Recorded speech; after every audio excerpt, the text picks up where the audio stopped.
మీర్పేటలో మహిళ హత్యపై ఎన్నో అనుమానాలు వస్తున్నాయి. పక్క వారికి అనుమానం రాకుండా తన భార్యను గురుమూర్తి ఎలా హత్య చేశాడు? మాధవిని హత్య చేసేందుకు గురుమూర్తికి సహకరించింది ఎవరు? మరో మహిళతో కలిసి తన భార్యను గురుమూర్తి హత్య చేశాడా? ఆ మహిళతో గురుమూర్తికి ఉన్న సంబంధం ఏంటి?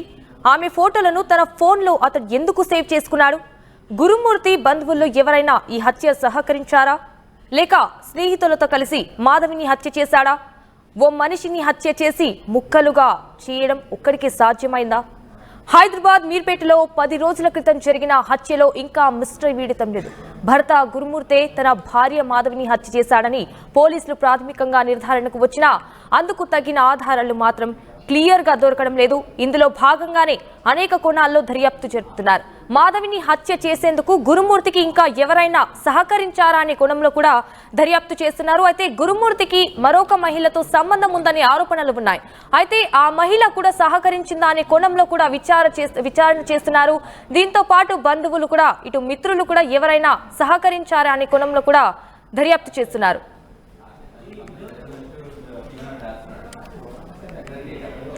రైట్, ఇక ఇదే విషయానికి సంబంధించి మరిన్ని డీటెయిల్స్ మా ప్రతినిధి పెట్రిషా ఫోన్ ద్వారా అందిస్తారు. పెట్రిషా, మొత్తానికి మీర్పేట హత్య వెనుక అసలు నిజాలేంటి? మొత్తానికి DNA రిపోర్ట్ కూడా వచ్చే అవకాశం ఉందంటున్నారు. అది ఎప్పటి వరకు వచ్చే అవకాశం ఉంది పెట్రిషా? మీర్పేట మర్డర్ కేసు చూసుకుంటే రోజుకు ఒక షాక్ లో కనిపిస్తుందంటే ట్విస్ట్ల మీద ట్విస్ట్లు నెలకొంటుందని పూర్తిగా అయితే చెప్పొచ్చు. ఎందుకంటే భార్యని చంపించిన హంతకుడా, లేదంటే భార్యని చంపాడా, లేకపోతే ఎవరైనా సాయం తీసుకున్నా అనే ట్విస్టులు అయితే బయటపడుతున్నాయి. ఇన్ని రోజులు చూసుకుంటే కూడా కుక్కర్లో ఉడకపెట్టాడు అని కూడా పూర్తిగా తెలుస్తుంది. కానీ పోలీసుల ప్రాథమిక ఇన్వెస్టిగేషన్ లో కుక్కర్లో కాదు ఉడకపెట్టింది, అతను ఉడకపెట్టింది బకెట్ లో అని కూడా ప్రిలిమినరీ ఇన్వెస్టిగేషన్ లో అయితే పోలీసుల దగ్గర నుంచి వస్తుంది. గురుమూర్తి హంతకుడు అని ప్రిలిమినరీ ఇన్వెస్టిగేషన్ లో వెరీ క్లియర్ గా పూర్తిగా ఓరల్ గా తెలుస్తుంది. కానీ ఇప్పటికే ఎటువంటి ఎవిడెన్స్ దొరకపోవడం తెలంగాణ పోలీసులకి ఇది ఒక కీలకమైన కేసు అనే చెప్పొచ్చు. తలలు కొట్టుకునే పరిస్థితి అయితే కనిపిస్తుంది. వెరీ ఛాలెంజింగ్ కేసు అనే చెప్పొచ్చు. ఎందుకంటే ఇప్పటికే చూసుకుంటే కూడా ఒక రిపోర్ట్, ఒకవేళ DNA రిపోర్ట్ కోసం వెయిట్ చేస్తున్నారు. కానీ ఒకవేళ ఆ రిపోర్ట్ అటు ఇటు అయితే అసలు ఏం జరుగుతుందన్న ఉత్కంఠ కనిపిస్తుంది. ఒకవైపు చూసుకుంటే కూడా అతనే హంతకుడు అని తేలినప్పటికీ కూడా, ప్రిలిమినరీ ఇన్వెస్టిగేషన్ క్లియర్ గా తెలుస్తున్నప్పటికీ కూడా ఏ విధంగా అతని మీద పూర్తిగా ఎవిడెన్స్ సహకరించవచ్చు అంటూ పోలీసులు ఫారెన్సిక్ అధికారులతోనే కానీ బ్లూ రేల్స్ తోనే కానీ ఇన్వెస్టిగేషన్ చేసినప్పటికీ కూడా పూర్తిగా DNA రిపోర్ట్ వల్లనే ఆధారపడి ఉన్నారు. ఒక విషయం పూర్తిగా చెప్పాలంటే వాళ్ళ పేరెంట్స్, గురుమూర్తి మాధవికి సంబంధించిన పేరెంట్సే కానీ అదే విధంగా వాళ్ళ పిల్లలు, వాళ్ళిద్దరు DNA కూడా తీసుకున్నారు. రిపోర్ట్ కూడా ఇవాళ సాయంత్రం వచ్చే అవకాశాలు ఉన్నాయి. దీని మీద పూర్తిగా కూడా తెలంగాణ పోలీసులు కూడా చాలా కృషి చేస్తున్నారు. ఇది జరిగి 10 days అయినప్పటికీ కూడా, DNA పరీక్షలు చేసినప్పటికీ కూడా రిపోర్ట్ కోసం వెయిట్ చేస్తున్నారు. సుమారుగా 10 days అయినప్పటికీ తెలంగాణ పోలీసులకి ఇది ఒక ఛాలెంజింగ్. అంటే ఇటు DNA రిపోర్ట్ వస్తే అంటే కేసు కొలిక్కి వస్తుంది అంటే దీనిపై పోలీసులు ఏమంటున్నారు?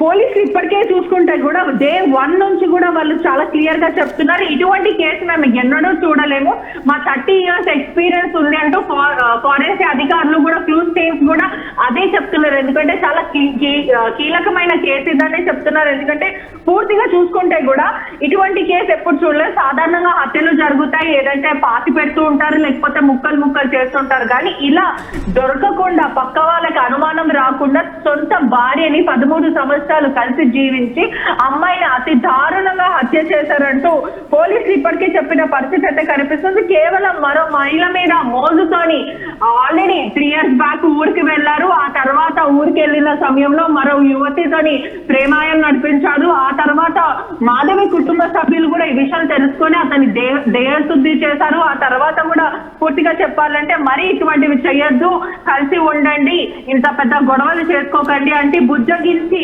బతిలాడి పంపించిన పరిస్థితి కూడా చూడొచ్చు.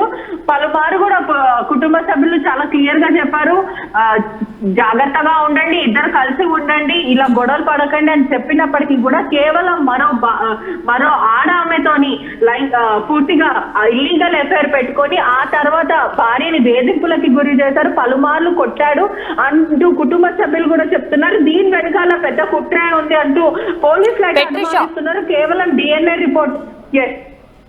పెట్రిషా, అంటే దీనిపైన గురుమూర్తి హత్య చేసిన అతనికి ఏమన్నా బంధువులైనా కానీ మిత్రులైనా కానీ ఎవరన్నా సపోర్ట్ చేశారా అనే సమాచారం ఏమన్నా ఉందా పెట్రిషా? ఇప్పటికే చూసుకుంటే కూడా గురుమూర్తి కాల్ రికార్డింగ్స్ అంతా కూడా పూర్తిగా పోలీసులు చూసుకుంటే కూడా వాట్సాప్ నుంచి అంతా ట్రాన్స్ఫర్ చేయడం జరిగింది, డేటా అంతా కూడా. దాని ప్రకారం చూసుకుంటే కూడా సుమారుగా 8 కాల్, అంటే హత్య చేయకముందు 8 కాల్స్ అనేవి జరిగినాయి. దాంట్లో ప్రధానంగా వాళ్ళ సిస్టర్ కాల్ ఒకటి, వాళ్ళ మిత్రుడు కాల్ ఒకటి. మిత్రుడు ఇచ్చిన సమాచారం మేరకు పోలీసులు అతని ఏదైతే మీర్పేట్ పోలీస్ స్టేషన్ కి రామని చెప్పారు. ఆ తర్వాత అతన్ని ఇంటరాగేట్ చేశారు. పలు కీలకమైన అంశాలు కూడా పోలీసులకు చెప్పాడు. అతని ఇన్వెస్టిగేషన్ లో భాగంలో పూర్తిగా తెలుస్తుంది. వాళ్ళ సిస్టర్ సాయం చేసి ఉండొచ్చు అంటూ కూడా పోలీసులు అనుమానాలు అయితే వ్యక్తం చేస్తున్నారు. మొత్తం మీద చూసుకుంటే కూడా రోజుకొక ట్విస్ట్ అనే పూర్తిగా చెప్పొచ్చు. ఒకవైపు ఒక కొలిక్కి రాని పరిస్థితి అయితే కనిపిస్తుంది. పోలీసులకు ఇది మాత్రం ఒక ఛాలెంజింగ్ కేసు అనేది చెప్పొచ్చు. అంటే ఒకవైపు చూసుకుంటే కూడా భార్యని ఎంతో వేధింపులకు గురి చేశారు. భార్యని ఎన్నిసార్లు ఊరికి వెళ్ళాలి అనుకున్నా కూడా వెళ్ళనిచ్చే పరిస్థితి లేదు. కేవలం ఆ ఊర్లో నాకు అవమానం జరిగింది, అనుమానంతో నా మీద మాట్లాడారు, నువ్వు వెళ్ళొద్దు నేను వెళ్ళొద్దు అంటూ చాలా సార్లు గొడవ పెట్టుకున్న పరిస్థితి అయితే కనిపిస్తుంది. ఇప్పటికే చూసుకుంటే కూడా పోలీసులు ఎటువంటి ఎవిడెన్స్, DNA రిపోర్ట్ కీలకంగా మారింది. అతి దారుణంగా, అంటే ఒకవైపు కుక్కర్ లో ఉడకబెట్టారు, మరి ఆ తర్వాత బకెట్ లో ఉడకబెట్టి ఆ తర్వాత దాన్ని ఎండపెట్టి దంచి పొడిగా చేసి పక్కనే ఉన్న జిల్లెల చెరువులు వేశారంటే చెప్తుంటే కూడా ఒళ్ళు గొగులు పుట్టేలాగా అనిపిస్తున్న కేసు అనేది చెప్పొచ్చు.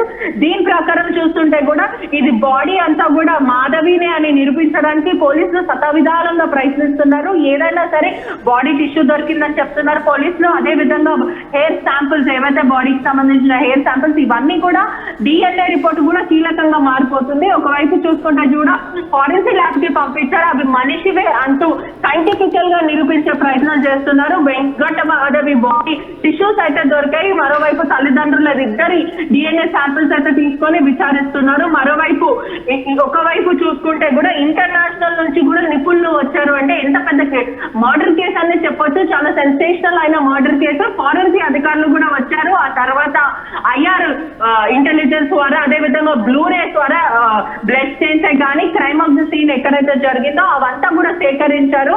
ఒకవేళ ఖచ్చితంగా ఏ ఆధారం దొరికినా పూర్తిగా కూడా రిజిస్ట్రీ ముందు నిలబెట్టే అవకాశాలు అయితే చాలా మటుకు కనిపిస్తున్నాయి. గురుమూర్తి ఈ కేసుల నుంచి తప్పించుకునే అవకాశాలు అయితే లేవు.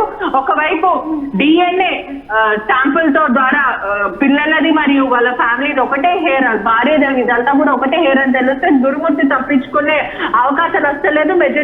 మెజిస్ట్రీ ముందు నిల్చోబెట్టారని తెలుస్తుంది. చాలా ప్రెస్టేజ్ గా తీసుకున్న రాచకొండ పోలీసులు. ఇప్పటికే కేసుకి సంబంధించిన ఆధారాలంతా కూడా ఇతర రాష్ట్రాల ఫారెన్సిక్ అధికారులను పిలుచుకొచ్చి ఒకవైపు పూర్తిగా ఇన్వెస్టిగేషన్ చేస్తున్నారు. వాళ్ళ సలహాలు సూచనలు తీసుకొని మరి ఇదంతా కూడా డిటెక్ట్ చేసే ప్రయత్నం చేస్తున్నారు. త్వరలోనే కేసుకి సంబంధించిన ఆధారాలంతా కూడా కోర్టుకి సబ్మిట్ చేసి గురుమూర్తికి ఖచ్చితంగా కఠినంగా శిక్ష పడేలాగా మేము చేస్తామంటూ రాచకొండ పోలీసులు మాత్రం క్లియర్ స్టేట్మెంట్ ఇస్తున్నారు.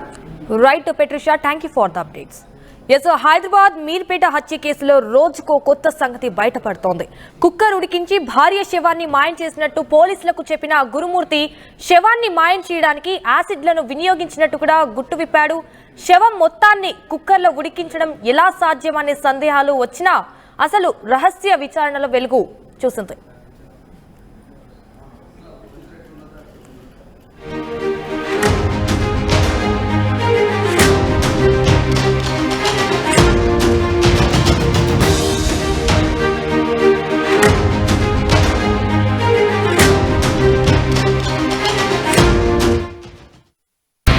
At KLH Global Business School, we turn the students of today into the leaders of tomorrow. KLH Global Business School.